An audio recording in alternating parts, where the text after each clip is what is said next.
We are alive. We are human, with good and bad in us. That's all we know for sure. We can't create a new species or a new world. That's been done.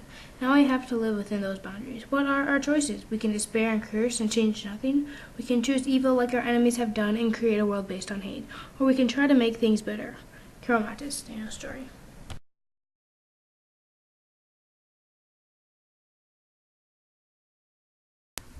My name is Makayla, and I'm going to teach you about some of the children of the Holocaust. I wanted to learn more about this topic to inform you what they had to face during their times, to show you how different it is.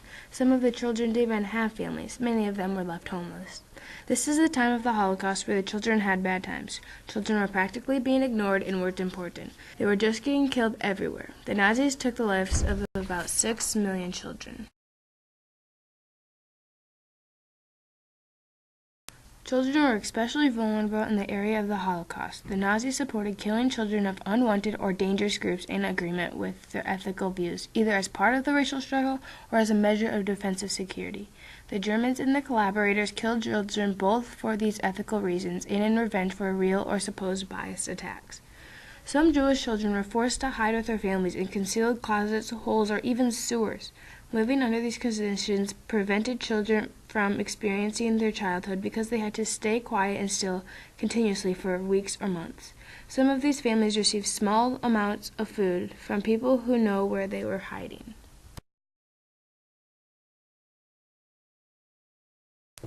The fate of the Jewish and non-Jewish children and how it's not the same anymore. How children got killed almost anywhere, like when they arrived in the killing centers, or killed immediately after birth or in institutions. Or the children born in the ghettos and camps who survived because prisoners hid them. Or the children that are usually over the age of 12, who are used as laborers and as subjects of medical experiments, and those children killed during revenge operations, so-called anti-biased operations.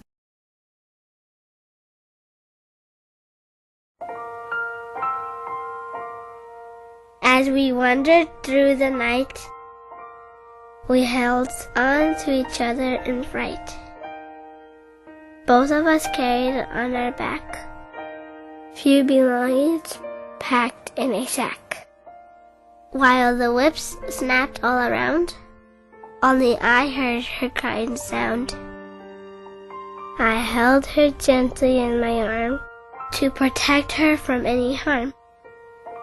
We both lived through a violent time, prisoners guiltless of any crime. Even during the greatest despair, I always knew that she was there.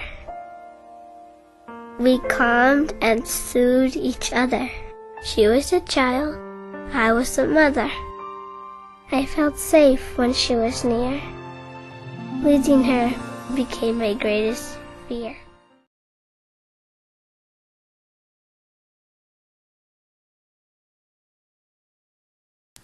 This is based on the book and poems by Inga Auerbacher, I Am a Star and Child of the Holocaust. This is the Olympic doll. The doll, Marlene, now lives in the United States Holocaust Museum in Washington, D.C. This doll is one of the most unique items remaining from the World War II era.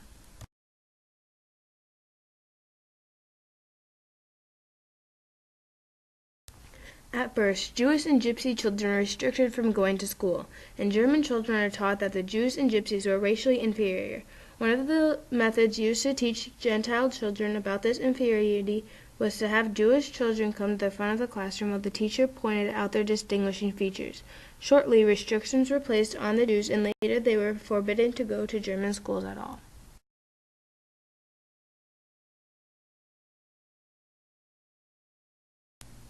In the ghettos, Jewish children died from starvation and exposure as well as lack of adequate clothing and shelter. The German authorities were indifferent to this mass death because they considered most of the younger ghetto children to be unproductive and hence useless eaters. Because children were generally too young to be deployed at forced labor, German authorities generally selected them along with the elderly, ill, and disabled for the first deportations to killing centers, or as the first victims led to mass graves to be shot.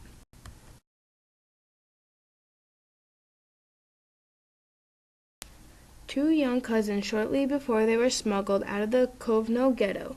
A Lithuanian family hid the children and both girls survived the war. Kovno, Lithuania, August 1943.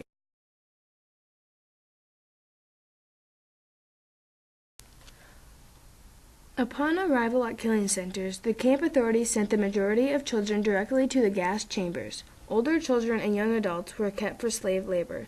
The conditions in these labor camps were deplorable, including malnutrition, poor protection from the elements, and hard labor. The work that the people at the camps were forced into ranged from electric work to carrying heavy stones for construction to burying the dead. The laborers were kept in the camps until they reached a point where they could no longer work, at which time they were exterminated. Young people had to form very close ties with each other in order to survive these conditions.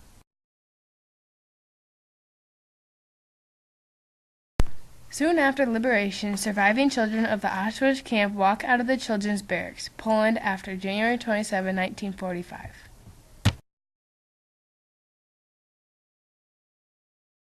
A girl in the Kloster-Indersdorf Children's Center who was photographed in an attempt to help locate surviving relatives. Such photographs of both Jewish and non-Jewish children were published in newspapers to facilitate the reunification of families in Germany after May 1945. Some Jewish children were forced to hide with their families in concealed closets, holes, or even sewers. Living under these conditions prevented children from experiencing their childhood because they had to stay quiet and still continuously for weeks or months. Some of these families received small amounts of food from people who knew where they were hiding. In an effort to keep the German race pure, Heinrich Himmler began a program called Lebensborn, Spring of Life. This program encouraged German women who fit the Aryan profile to have children with SS officers. The children were born in homes maintained specifically for this purpose. Initially, these homes were designed for the mothers to have their children, but they later developed into places for prospective mothers to meet SS officers who were to become fathers. Following Kristallnacht, the Night of the Broken Glass, on November 9, 1938, groups of children were transported to Britain for sanctuary via a program called Kindertransport. Although all countries were asked to give aid to the Jewish children, only the United Kingdom agreed to help. One of these conditions of the children's transport to the UK was that the Nazis be paid £15 per child, which is approximately $250. This fee was paid primarily by the residents of the UK rather than by the government. In addition, the children had to be between the ages of 3 and 17, and they had to leave Germany alone, without their parents. 10,000 children were transported to the UK on trains via Holland.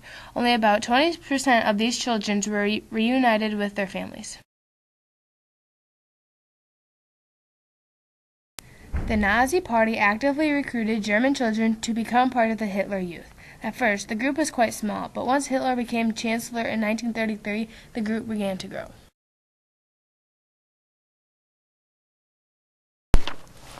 Some children survived, but had to be hidden. Anne Frank was one of the hidden children. Her entire family and several other Jewish people in an attic for 2 years before they were eventually found.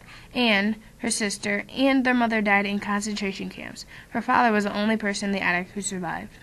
Anne Frank was born in Frankfurt, Germany on June 12, 1929. After the Nazis appropriated power in 1933, the Frank family moved to Amsterdam and led a quiet life until the German invasion of the Netherlands in 1940. As a result of ever-increasing anti-Jewish measures and mounting uncertainty for the safety, the family went into hiding in July 1942, followed a week later by family friends, the Van Pels, and the 15-year-old son, Peter. Fritz Pfeffer joined the group in November 1942. The occupants of the secret annex, aided by friends, lived comfortably until August 4, 1944, when they were found and arrested by the SD. Anne died of typhus in March 1945 in Bergen-Belsen. Anne's father, Otto, survived the war. Anne kept several diaries.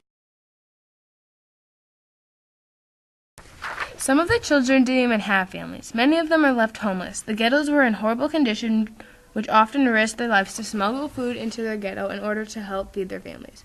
I want you to take into acknowledgement how lucky you are to have the life you have now. Don't complain of not having a perfect life. Neither did these kids. They have nothing compared to what we have now. The children during this time would probably much more enjoy being in this time now. Enjoy and be thankful for what you have.